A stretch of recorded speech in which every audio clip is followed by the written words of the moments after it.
राजस्थान में गुटबाजी एक बड़ी परेशानी है। कभी कांग्रेस गुटबाजी के कारण मुश्किल में फंस जाती है तो कभी बीजेपी, और इन दिनों बीजेपी के लिए ये सबसे बड़ी परेशानी का सबब बने हुए हैं। और इस बार फिर पूर्व सीएम वसुंधरा राजे को लेकर बीजेपी में घमासान मचा हुआ है। देखिए ये रिपोर्ट।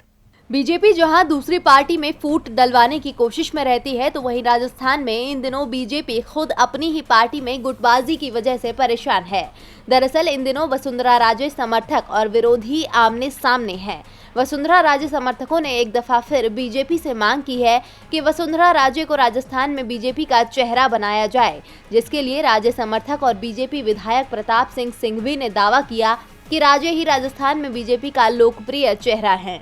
राज्य को 2023 में विधानसभा चुनाव समेत सभी चुनाव में पार्टी का चेहरा बनाकर जनता के बीच जाएंगे तो पार्टी के जीतने की संभावना अधिक होगी। सिंघवी ने बीजेपी नेताओं को राजस्थान में संगठन के काम में भी पार्टी को राजे से सलाह मशविरा की सलाह दी। वहीं बीजेपी के प्रदेश अध्यक्ष सतीश पूनिया ने राजे समर्थकों पर निशाना साधते हुए कहा कि पार्टी में सिर्फ एक ही चेहरा है, वो है प्रधानमंत्री नरेंद्र मोदी। पूनिया ने कहा कि पार्टी से बड़ा कोई नहीं। नया विवाद तब शुरू हुआ जब वसुंधरा राजे समर्थक मंच नाम का एक नया संगठन सामने आया। मंच ने राजस्थान के 25 जिलों में जिलाध्यक्ष नियुक्त किए। इस संगठन का गठन बीजेपी के एक गुमनाम से नेता विजय भारद्वाज ने किया था।